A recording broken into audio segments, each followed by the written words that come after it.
Welcome back, ladies and gentlemen. We got another episode of the Not So Perfect podcast here with Matt Chinn, as always, and my sidekick, Gerardo Cornejo. Love being your sidekick. Gerardo Cornejo. Welcome back. A lot of episodes. Thank you guys for watching, tuning in. We're getting some consistent viewers, and it's just us talking about real shit. Getting better. Getting better. Day. Every day. Better than yesterday. Work harder. Nobody cares. Better than yesterday. Be the greatest. Be the greatest. All of the above. Nobody cares. Work harder. All of the above. Nobody cares. Work harder. And we might have a couple of new California listeners. Shout out to California. Shout out to all of our Cali peeps. Talk to Big Jim. Hopefully we got a couple new tell us how that went down. Out-of-towners. So one of my clients came in today. He's been on vacation in the lovely state of California, specifically the Pismo Beach area. Anyways, he came back today, or he got back late last night. So he texted me this morning, said he was up and wanted to work out, get back on his routine. So he came in and he said, man, I was looking for something to show my buddies on YouTube, and one of your podcasts popped up. So I said, well, maybe these guys will get something out of it too. So yeah, this is my trainer, and this is the guy that's kind of been helping me along the way. And they're listening to this thing, and they're just like, holy cow, dude, like, this is more than just like helping you quit drinking. This is like how to make your life like better. So he's like, Jim, do not venture away from this guy. This guy has been put in your life for a reason. So definitely made me my heart warm up, but also like we're reaching people, man. And we're not. California are coming after you. Yeah, not the Montauk County, California, Missouri, but the Golden State. We are worldwide. Yeah, prestige. So, but Jimmy has also been sober for how long now? Yeah, well, he came in. I don't even know where his tally is at. He's probably at 9 months, I think, somewhere around there. A few episodes ago, he was at 8. So yeah, 9 or 10. So I meant to ask him. I forgot. And he quit smoking. Yeah, so he's about a month behind the smoking. So if he's about 9 months sober, he's probably close to 8 months smoke-free. Jimmy, proud of you. Yes, he's doing awesome. But that's just, he shows up and he tries every day, and he's honest with himself. So those are 3 easy starting points. Show up for yourself, try for yourself, and be honest. And that usually starts with yourself. If you're lying to other people that could care less whether you're lying or not, that kind of says there's more of an underlying issue there of, well, why are you lying about how many drinks you had last night? Why are you lying about, how many cheeseburgers you had at lunch? Mm-hmm. Whatever your struggle is, if you're lying about it and it's about stuff that people really don't honestly care about, there's probably an underlying issue there. Probably an underlying issue that needs to be deep dove into. So just something to think about. But starting off, so me and Gerardo had a nice little Friday afternoon conversation last week in the office, not on the pod. But, we were just talking. I had and hopefully this is a good sign, but I've had a couple of clients, want to experiment and try not drinking for a week.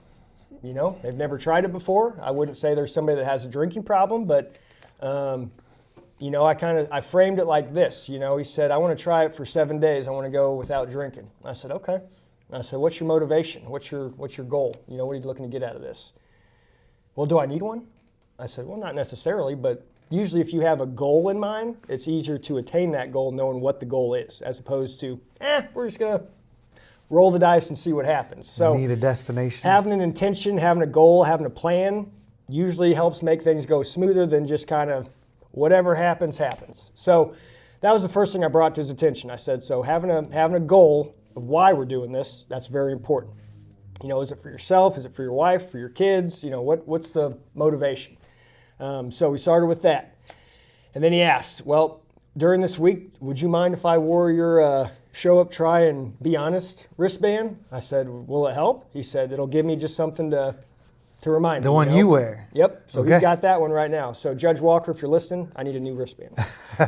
So started with that. And, I told him, I said, a couple of things I would do is I would look at maybe picking a week where you don't have a lot of social engagements. That'll just make it a little bit easier just by not having that peer pressure off the top. I said, but if you're ready to go now, I'm not going to be here to stop you. I'll help you with whatever you need. He said, no, I'm gung-ho. I'm ready to go. Let's do it. I said, you got some social engagements? He goes, yep. So, okay. Well, here's the other thing. I'm like, when you're out there and you're still trying, your first time out, not drinking, another thing you can do is a lot of people, they just want to see something in your hands because they're not feeling like they're the only ones drinking. you know. I said, so nowadays they've got a lot better selection of non-alcoholic beers that actually taste good and not Bush NA or O'Doul's, which I'd rather drink toilet water than one of those. But so now the selection is a lot better. So just, they see you got a bottle in your hand, probably questions are not going to be asked. What are you drinking? What's for? How come? Why? I said, the other thing is, if you're a cocktail person, no one knows the difference between a club soda and lime, a vodka tonic, a gin and tonic. Like, as long as you have something, your hands are occupied, you're not feeling uncomfortable, you don't realize how much you depend on occupying your hands when you're at a social event or just a social function. So those are some of the baseline things I just told him off the bat for just keys for success. You just got the cheat code from Matt. Yeah. So, and then he was doing good through Friday. And I was walking the dog Friday morning, afternoon. And I just had a thought, and I just kind of voice texted him.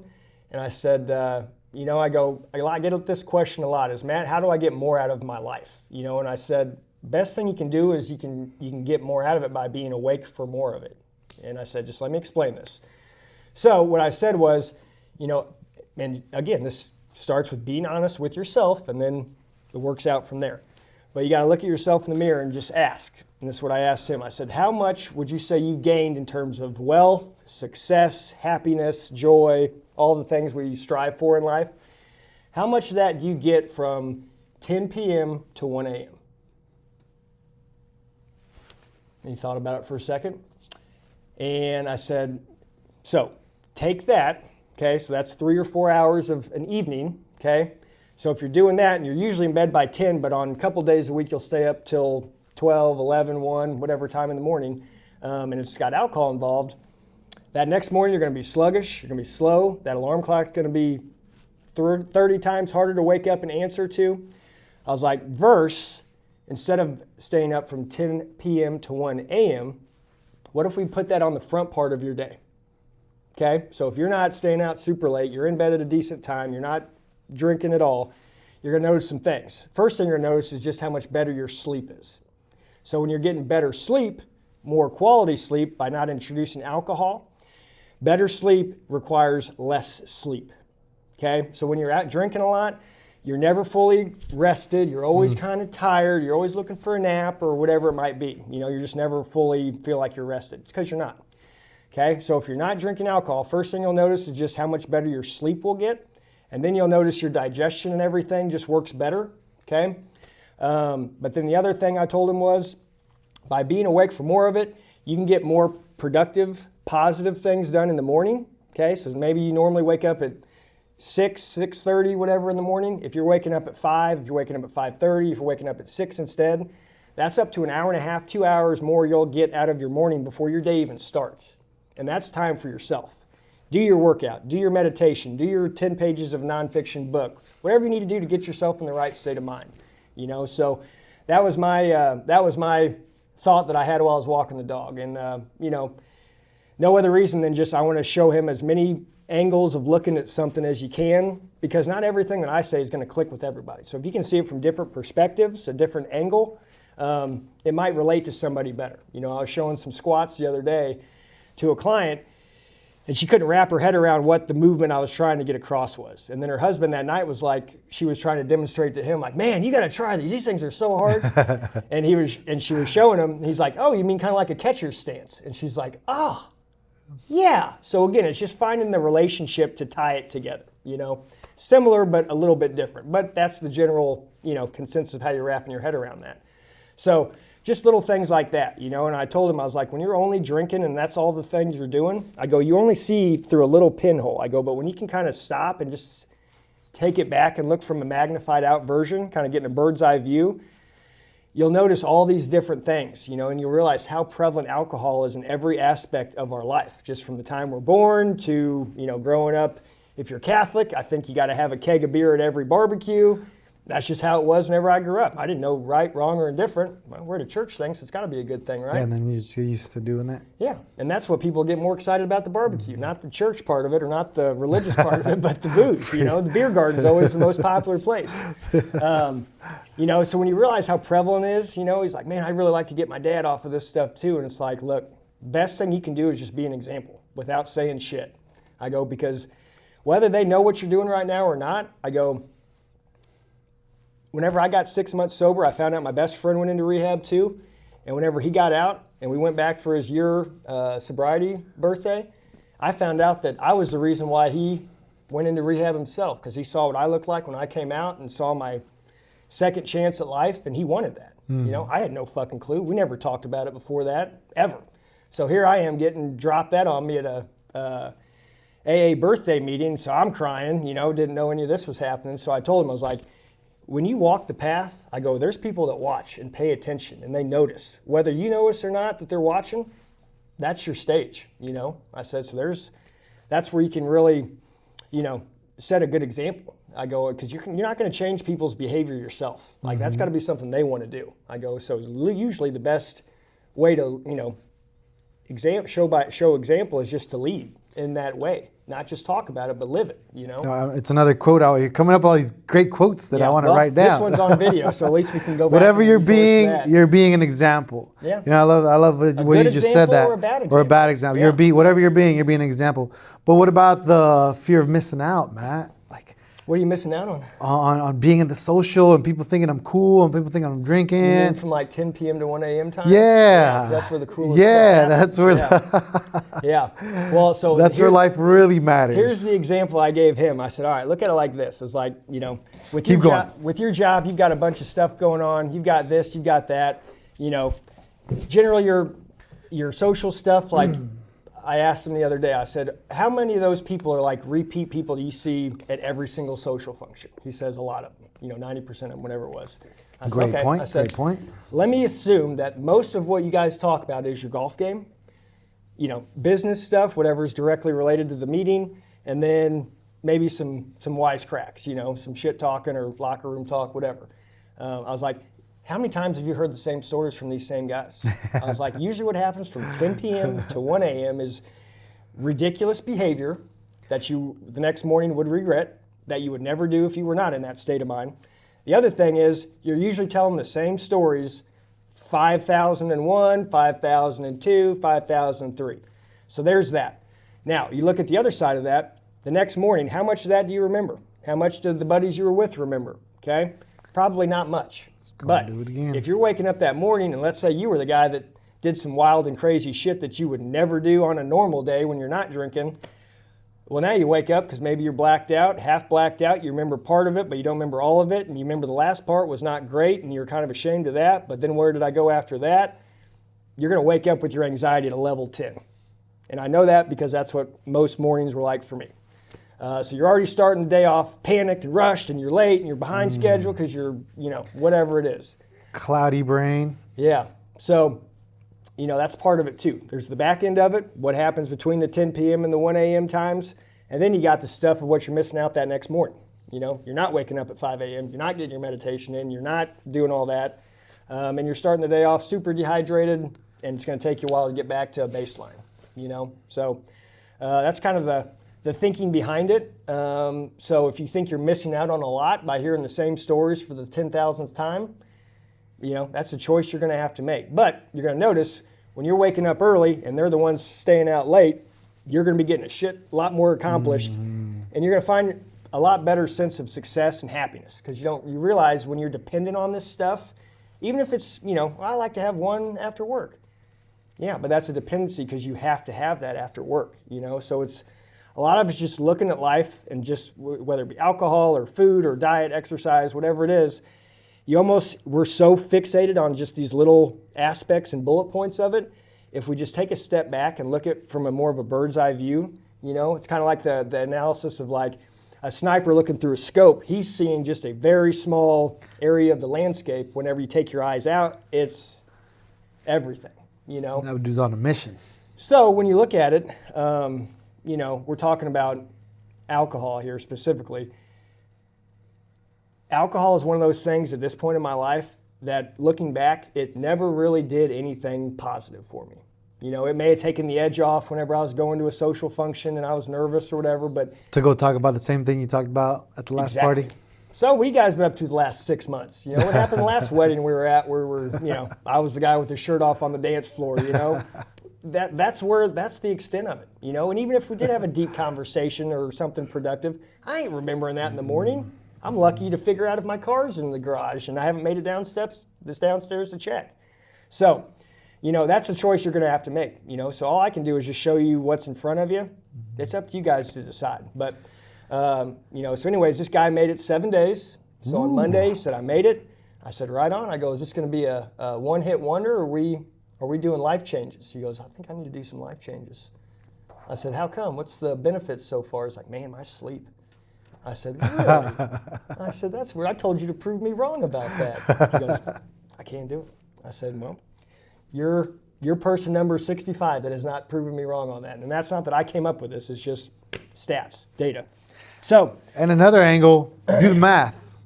I've done the math of what it cost.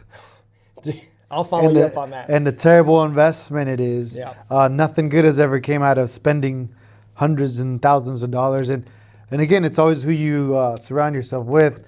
I have a friend who we're no longer friends. Pretty much that's what it is. And because we're no longer friends, I no longer care about drinking. Yeah. And which I realized that's all I would do for us to have a good time and do exactly what you just said, have the same conversation, repeat the same thing, and that vicious cycle, because of course it was great, having a good time, but I was there instead of at home with the people that really wanted to be snuggle with me on the couch. And then I'm driving home, which my wife is just like, you're going to kill somebody. Or yourself. Driving home. She's like, I won't forgive you. I'll forgive you if you kill yourself. I won't forgive you if you kill somebody else. That's what my wife said, because that's powerful shit. Like, I don't. Yeah, for my wife to tell me that at 15 years later of marriage, I never knew that was in her brain. Like, I was like, I'm good. I'm the best drunk driver. Yeah. I'm the best drunk driver. Like, and I'm hearing young people say that. I'm the best drunk driver. I'm like, damn, my kid's about to be driving out there in these streets with you saying that. And that's just one person saying that. But for my wife to say that, to think of that, I know where I need to be at 10 p.m. Mm-hmm. Yeah. Well, another example I gave him, just what you started off with there, is like the money, the costs, and all that. I told this guy, I was like, what you're going to notice is by 8 o'clock in that evening, where usually you'd be there till 10, when you're not drinking and these guys start feeling good and they start telling story 15 again, you don't need to stick around, and you're going to be bored and you're going to be ready to go home. Like, I'm not gaining anything from being here any longer listening to the same stories again. Like, I'm out, boys. I'll catch you next time. And someone, if you're in a relationship, they want you there with them instead of you hearing those stories. Well, and again, that's not your significant other, whether it be wife or husband. That's not them harping on you. That's not them, she's on my ass all the time about this. He's on my ass about this. Like, I want you home with your family. Why is that a difficult thing for you to do? Like, just slow it down and say that out loud to yourself in the mirror or by yourself. Like, listen to that conversation and just answer me honestly what you're going to get out of hanging out with the boys for 3 hours later than you should be, as opposed to just being home and being with the people that actually care about you. Those are the people that love you. But so whenever I got sober and got back to work at Madison's and was just, paying off some debt and just getting stuff knocked out and just trying to dig myself out of the financial hole. It was, 2, 3, 4, 5, 6 months in. It's just like I'm looking at my bank account. I'm like, I forget to pay my mortgage or something? What is going on? And it's just like it finally clicked after however many months of being sober. Like, oh, that's how much money I was spending on booze all the time. Dang. And it's, that goes from me being, do I need to sell I think I told you this last Friday, do I need to sell one of my grandpa's guns to help cover my mortgage this month or to pay the, internet bill or whatever it was? Like, I would have those serious conversations towards the end of every month. Yeah. And then I got to that point where I wasn't drinking and I was, on the path doing the things I needed to be doing, and damn, where's all this money coming from? Well, you're not setting it on fire as soon as you get it, So that was one thing for me, just like an eye-opener, like, what? It puts in perspective how much I was drinking and how much I was spending on it and how much of my hard-earned money I was making. I was just directly handing right over to the bartender that was on the other side, I haven't told you this story, but on Mother's Day, we took, obviously, Stacy to brunch. And I was looking at the menu, new restaurant, and there was a full bar there. They had the right bourbons, and I was like, oh, man. So I'm looking at the drinks, and I was like, $12, $16 for alcohol, like at brunch with my family. But then I was like, ooh, coffee, cappuccino, $5. I was like, oh, Matt would be so proud of me right now. I ordered the cappuccino instead of the fancy mimosa, the fancy old fashioned, the old fashioned with the syrup. The super loaded Bloody Mary. Which is like my kids are going to see and me. Brisket Yeah. and pickles. Yeah. Churros in it and everything. But like, else. then I start thinking like my kids are going to watch me drink some alcohol and then I'm going to drive them home. It's like, delete. So, but and it's making the choices. But again, being the example. Yeah. It's something that I love that you said that too, because it is, as a parent, your kids are watching. Yeah. And that does make sense. Now we have to be the example of how you love your wife, how me and Stacy talk and communicate. And I tell my sons, like, or my daughter, why are you yelling at my wife? I approach them that way. Why are you yelling at my wife? I don't yell at my wife. Yeah. What gives you the right? What's the problem here? Yeah, what gives you the right to yell at your mom, my wife? Put it in that standpoint. So they can I cut it out, but they're learning. They're just doing their jobs as kids. They don't know. Well, and again, this is the not so perfect podcast. So in growth, you have to fail. So there's going to be the fact that you thought about it, like, let's take a look at these cocktails. Ooh, that sounds fun. Ooh. You're still going to have those moments where you might like to have one, but it all comes down to that choice. You can let your mind kind of, wander off. If I have two of these ultra old-fashioned, extraordinary cocktails that are $16 a piece, like. Yeah, and now gas is $5. Well, so kind of what I was saying was like, just look at the world. Just look at the world. Yeah. Just again, take it out. Look from a bird's eye view. I feel like at this point where we're at, with the leaders that we have of the world and this country and just everything else, our leaders and wherever we're at. Leaders, yeah. We are so sick and tired of hearing people talk about what they're going to do. And that's where I live my life now. I'm tired of talking and bullshitting and telling people false and empty promises. I'm here to show you that you can do more, and that's by action. That's not by words, but, if you're going to say something, you got to back it up, and we see so many times our leaders fail at that or just blatantly lie or just don't care about the people they're supposed to be working for, us. And, so I'm at the point where I take people at their word, but I need to see the proof. I'm not going to fully put my chips in on your corner until I see you doing the things you're talking about. And most people will reveal themselves very quickly when they're not holding up to what they're saying. So. And I want to add, like, just being in this section, we always bring up that Matt saw this gym as an opportunity, or this garage. And part of our conversation Friday was like, hey, do you need a better space or do you need a bigger space? And you just nailed it. Like, when you come to Downtown Fitness, it's just a grind. It's to get to work.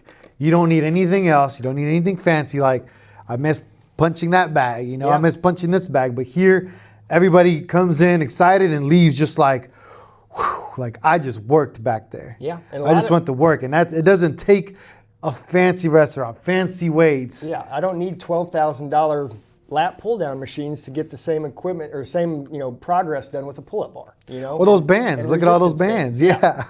So again, you can have all the shit you have in the world, or you can just have some dumbbells and some kettlebells and some resistance bands and some basic stuff. You get creative. Okay, find new ways to do stuff. That forces me to think outside the box since the space is remotely limited. So that makes me think outside the box and do different things and try new and, some things that don't work. Hey guys, let's try this. I don't like this. This hurts my neck. All right, well, how about we do this instead? And I'll modify something and then we'll get it to a point where it's good. But it wasn't good at the beginning. We worked our way through. All right, this didn't work. Let's try tinkering with this, tinker with that. Boom, got the recipe figured out. We're good. But then you just multiply that out by, all right, our chest exercises, our back exercises, our biceps, our triceps, our shoulders, our cardio. It forces me to be a better trainer. Yeah. Because I have to start thinking, because if it's the same 10 exercises every day, I can do my song and dance and be real funny and keep everybody entertained, but eventually they're going to get bored of that stuff. So you got to constantly keep things new and great, because a lot of times, most of my people, when they come in here to not think. For 1 hour, they don't want to be the boss. They don't want to be Mrs. Mom, Mr. Mom. Practice. We got into school. We got dance recitals. We got dress rehearsal. We got baseball. We got soccer. This is their hour where they don't have to think about any of that. Unplug and just do the work. And when they're done, I needed that. And it is what it is. So Good job to those parents being the example too. Yeah, and again, it's a choice. You could be sitting over at Dancer's Alley across the alleyway here from me, sitting at a bench scrolling through Facebook for an hour while your kids dropped off and you have a babysitter for an hour. Or you could come over, work out for an hour, be productive, more efficient use of your time. So again, now that's an extra hour you don't have to worry about because you're multitasking, daughter at dance. While that's going on, I'm over here working out, So and you'll probably sleep better more that with night. less time. Yeah. Or just go for a walk out here with these hills. Yep. That's just as good of a workout as any. Just walking in Jeff City Just or clearing your head. downtown Jeff City. These hills will beat you up. Just clearing your head. So that's kind of where we were at today and just where we're at. But the gentleman I told you that wanted to go a week, he's now on day 10. Whew. And I got a text from him last night. Was it last night? I think it was last night, and it said,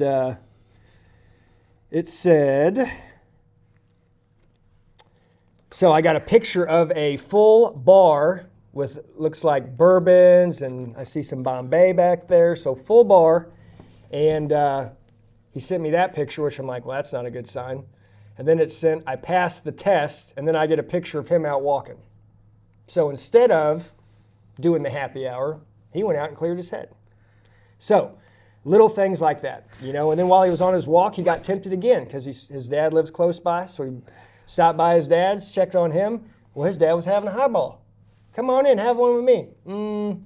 I think I'm okay, Dad. I'm in the middle of a walk. I don't think a highball in between my walk is what the doctor ordered. So again, it gets hard at the beginning, but the more you do it and the more you pass that test, the more confidence you build in yourself to be okay saying, no, I'm good.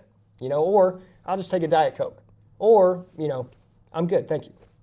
And I like the people you talk to that you're on this mission, but there's people that have been doing it for 26-year mission. Yeah, and this isn't shit I make mission. up, guys. This is the person that took me under their wing whenever I got sober, the person that did it for them, the person that did it for them. It's just, that's how it works.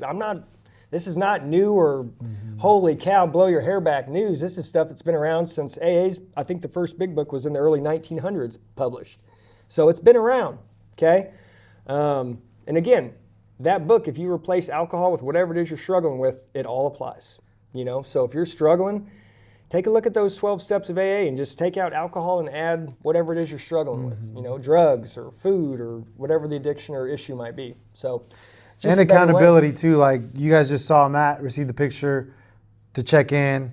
Here's where I'm at. Like it's very important too to have somebody accountable. Yeah. We just did a year from today goal planning with our team yesterday at the meeting, and then it's kind of great seeing where everybody thinks they want to go. So now I can hold them accountable. Like pick what you want each month, and I'll hold you accountable to that. Right. And it's kind of great seeing how everybody has something different, but throughout the year we're just asking for help. Yeah. And then of course real estate help is where I come in. Kind of like everything kind of help is where we come in now. You realize we just got to help each other. There's a lot of people struggling out there. Yeah. And Matt specializes in fitness, health, mental health. I can help out on the real estate side of things, investment side of things. Yeah. But the accountability goes a long way. But choose the right person. Yeah. Choose the right person who's living the example, who's doing the example. Not the 23-year-old that's posed in front of a rented G5 jet and a Lambo in the background because they got this new up-and-coming real estate project that no one's ever thought of before in the history of real estate. They're geniuses. Yeah, and they're 23. Which I still have my picture with the jet in the back that I did 15 years ago when I was broke. You're not peddling that on social media. No. Day why they should come to Cornejo Group Realty, you know what I mean? If you can't replace one of those jet wheels cash when they break, you have no business owning or proposing in front of a jet. Correct. I've learned the hard way on thinking that way. Yeah. But when we're young, I mean, sky's the limit. You don't know any different, So again, that's going back to Gerardo's point, surround yourself with mentors that are not just talking about it, but also living it, They got to prove it, in what they do day in and day out. Otherwise, that's a house of cards. And proving it, I had a story, a full circle moment yesterday. Because I went to a buddy of mine's getting married this weekend, and he was like, hey, this is going to be a long shot, but do you think I could use your car for a drive-away vehicle after my wedding? The Beamer? Yes. he's been a fan of my Beamer and has loved it since the first day he saw it. And I was like, absolutely, dude. Like, here's the keys. Take it now. I'm like, wait, I got to clean it first, you know. But let me detail that. But he's like, are you like, no, like I just need it for this minute. Like I don't want to use it. I was like, dude, take it. Like it's fine. So I remember when I was a young teenager at 17, I asked my neighbor, brand new 2003 BMW Z3 convertible, manual. Mm-hmm. And I drove a manual. So I had the guts to go ask him, can I borrow this for prom? I know it's brand new, but I want to surprise my girl and take her to prom in this dream convertible that you just bought. Right. Yeah. He said, yeah, like, just let me know when you need it. We'll shine it up. I was at 17. And then another mentor of mine, for my birthday, I wanted to take Stacy out to lunch in a convertible. He goes, pick whichever one you want. You know, and here we are. My dream car, that's a 2002 BMW, a kid is going to drive away with that. So I can't wait to see those pictures. Yeah, dude, that's going to be awesome. And it's going to be shined up. So that was a beautiful full circle moment for me. Do I take it as me as one of their mentors? I don't know. Yeah. But I'm going to be there for one of his most important days and to help him and for him to ask, absolutely. Well, and that just circles back to, like you said, that full circle moment. Like, is this someone that you're taking under your wing as a mentor? I mean, I don't know, not really in a business way, but he's my neighbor, so he's young. I try and give him advice where I messed up so he doesn't make similar mistakes. But again, that's paying it forward. Someone did that for you, not once, but twice, mm-hmm. Or however many times it's happened. But again, that is what it means to pay it forward. You're doing something for somebody fully expecting and wanting nothing in return because someone took a chance on you, That's the way I look at this, at what I do now, just with the fitness stuff, the mental health and substance abuse space. Like, all I can do is pay it forward. That's all I can do. Otherwise, I would not be here. My life would not have turned out the way it has if, I didn't have those people in my corner. And I said this before, like, when I got sober, like, I had to have more people believe in me because I didn't believe in myself. I beat myself into submission of just being a no good piece of shit for the rest of my life, because that's what I talked myself into thinking about myself for such a long time. So when those people believed in me, when I went to Judge Walker's office with the treatment court team, whenever I was trying to pitch this race, I needed them to say yes. Not that I was expecting them to drop everything and start working on the computer, start getting this thing planned. I just needed them to believe in me, and from there I had the confidence and courage to walk down to High Street or High Rise Bakery and sit down with my laptop and Google how to start a nonprofit race. I had motivation because I knew people were believing in me. So again, that full circle moment, paying it forward and not asking for anything in return. I don't want anything in return for what I do for the race. Like, I'm just trying to do the next right thing, and that's helping that still suffering person. And to not let those adults at the time down, that I would go to prom and drink, or go to lunch and get hammered and then act all cool and go do donuts or peel out. Like, they just trusted me. That was just back to my mentors and not letting them down. Well, even saying that, if somebody came up to me about a vehicle that I have, like, which I don't have a car collection, I have one. But if somebody came and asked me, like, I don't know if I would be that, here are the keys. Like, I'd have some questions, How much do you drink? How often are you getting fucked up? Is this going to be one of those nights? Because if it is, I don't think I want you driving my car, I would have to do some research. So, but again, maybe that person knew you better or knew you weren't, We have a little, didn't act the same way that I acted. They knew me, right? They knew me. I was wild and crazy, but again, it's just, again, paying it forward, doing something for somebody else, fully expecting or wanting nothing in return for it. You have no idea how good that makes you feel inside. Those are core memories, man. You know what I mean? Like, when you do something like that and you see that smile on that kid's face, or, whenever he's driving off from the wedding, you'll never forget that. No. Now, and my whole family's going to be there too. If you were 9 whiskey diets deep, you probably wouldn't remember shit. Fuck, did I leave the car there? What? No, you let Billy drive it off? Like, don't you remember? Oh, yeah. Again, so just look at it in perspective. You're not going to remember much of this stuff if you're blacked out halfway through it. So again, it's a choice. And today I choose to be present, to be here for other people that need help. And if they don't, I'm just going to try and keep working on me being better. You're being an incredible example. Well, again, all this stuff that I've done, I did not do it alone. You know, it took people in my corner, Gerardo, the Judge Walker and the treatment court team. You know, people that I asked to speak on behalf of me at the Mental Health Foundation, Mr. Freeman. You know, I pulled him aside on Thursday of that banquet, and I told him, I said, dude, because he was just trying to shower me with compliments and all that, which is fine, but I don't like those because it makes me feel super uncomfortable. And it's not true, because this is not a one-man thing that I've done. I have used Ryan Freeman in the past to get me through days where I didn't think I could make it another day.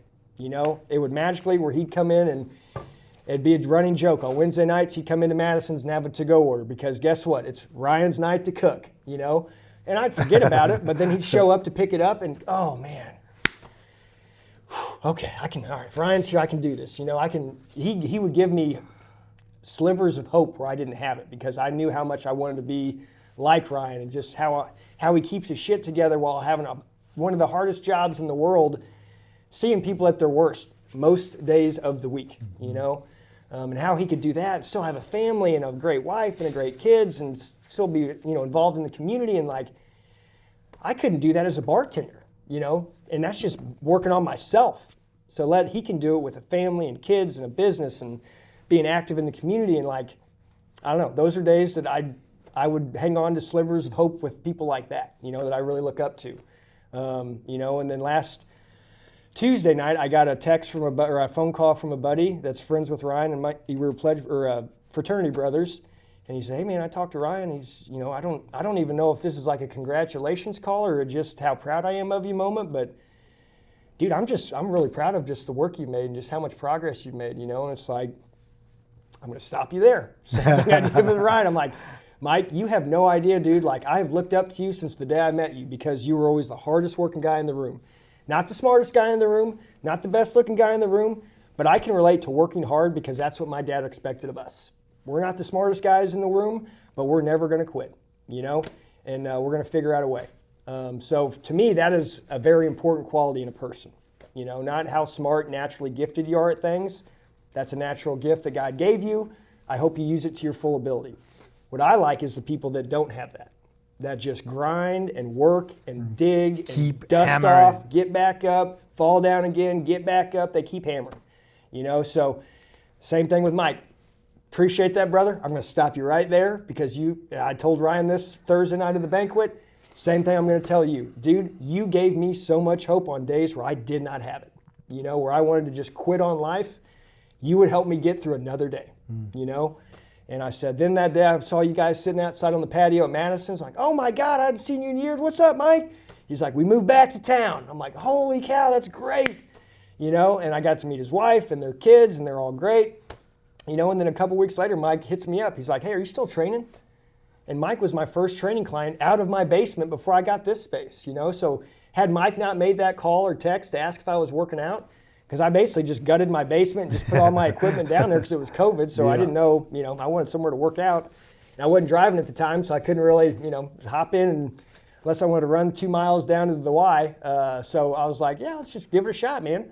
So it's from there, look where we're at. You know, if it wasn't for that phone call or that text or me bumping into him at Madison's, like, so again, there's so many important pieces of people that have helped me get here, that this is not a one-man thing. Like, same example I use with the race. Like, if the volunteers don't show up, I can't have a race, you know? So it's not a one-man thing. It's everybody has to be in on this central idea that we have and put our differences aside and just do great for today. We're all here for the same reason, you know? So, again, these are all, you know, it's not this is not all on you. If you're listening to this and you're feeling like this is relating to you and you're just overwhelmed with everything, guys, I'll say it again. The hardest thing I've ever done was asking for help when I needed it.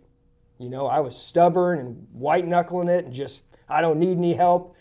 Yes, I did. You know, and the moment I started asking for help, it's like if you're driving your car and you've got that gas pedal pushed to the floor, but yet you're also pushing halfway on the brake, that's what it felt like. Whenever I started asking for help, that gas or that brake pedal just went fully limp, you know? So if you're finding that, you have to open up and ask for help. We can't do this alone. You know, it starts with asking God for help, and then it starts with asking those people around you that you can trust.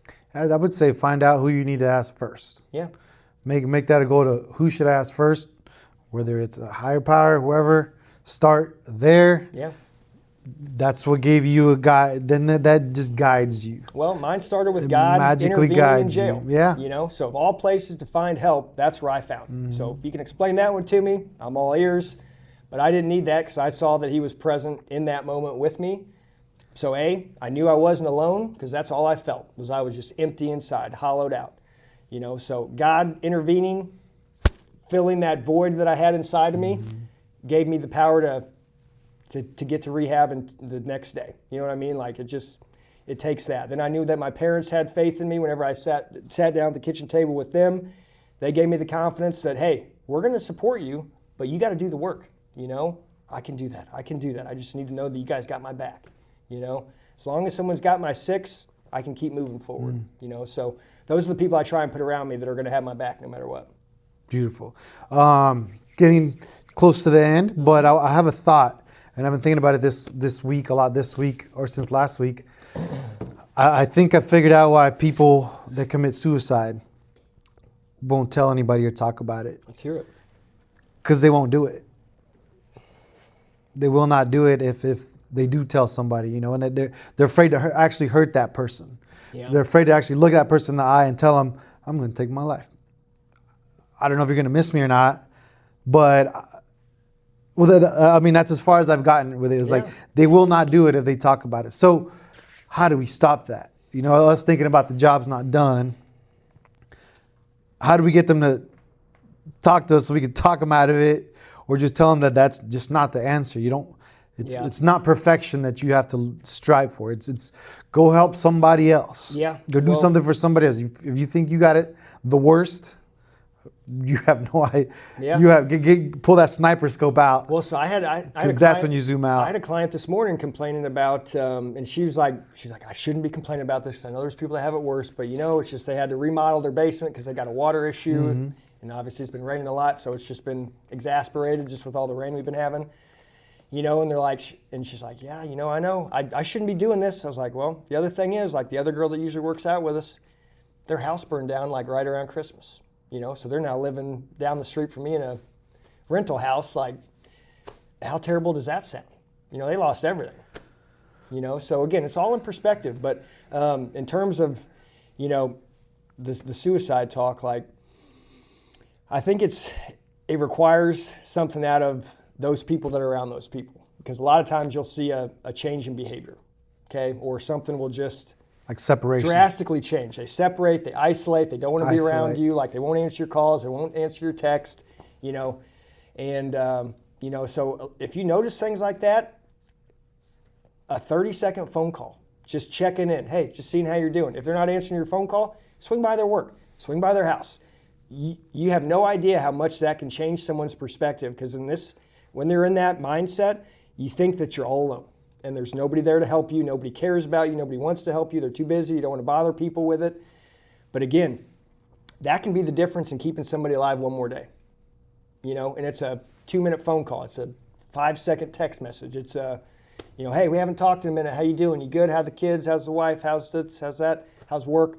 But again, those are the things, like I said, just seeing Ryan Freeman walk into Madison's to pick up a to-go order. That would give me enough strength to make it another day. You know what I mean? And, you know, in the realm of the AA world, it's 24 hours at a day, 24 hours at a time, you know.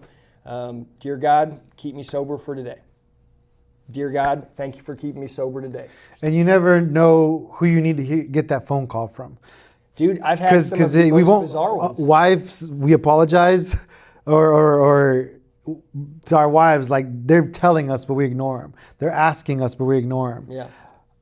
You never know which buddy of yours, if there is somebody that's having an alcohol problem, reach out to them. Yeah. Bring it up to them. Just bring it up, because it'll be a wake-up call. Like, oh, I didn't know she told you. Don't get mad, because you're not listening to that person. Yeah. So you have to hear from somebody else. Us men, I don't know why we work that way, because our wives would be like, I've been telling you this whole time. Right. I've been telling you this whole time, but we hear it from this guy. Oh, he has all the answers. And I think that resorts back to, like, I'm sure you're aware of this with your kids, you know. You and Stacy tell your kids, hey, you need to eat your vegetables, you need to exercise every day, you know, just whatever it is. And then, you know, what do you know, Dad? I never see you working out. I never see you eating all that healthy, you know, whatever it is. But then, like, I'll have one of those parents like, hey, you want to start working with my son on strength training and just flexibility, range of motion, speed, agility, whatever. It's like, sure, I'll come in here. I'll say the same damn thing to them that their parents have been telling them for 15 years of their life.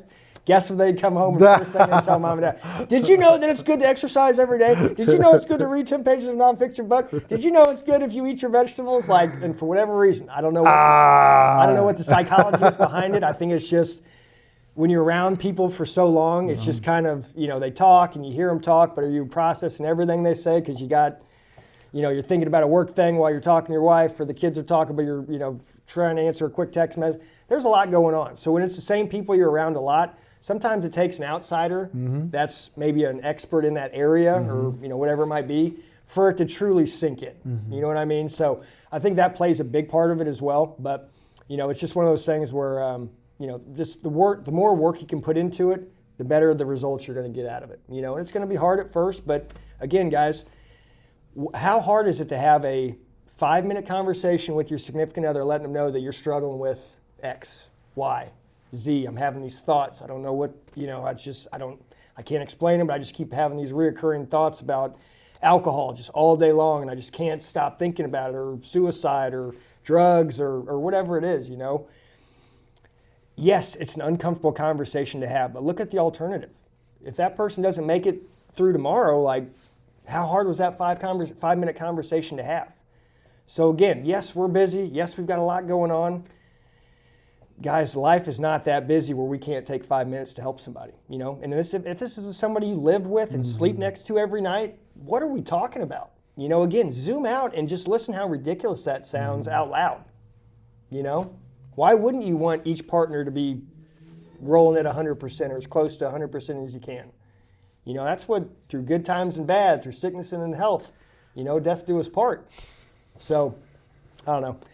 I don't know if I should be the one talking about this being single and not married, but I get the luxury of seeing it from a bird's eye view because I don't live in that realm. I would love to, but I'm not there in my journey yet. So, not yet. Something to take, food for thought. But I think that's good. We'll end on that, and let's maybe pick up with that next week. I agree. Okay. Thank you, viewers, if you made it to this point. We appreciate it. Thank I think you so it's much. episode number 39. So 39. for our 40th next week, we'll do we might have a balloon or just get some confetti. keep consistent and No just confetti. no confetti. No glitter. It's hard to pick up on these Thank you for watching the Not So Perfect podcast. Until next time. Shout out to California for watching. West Coast. Hang 10.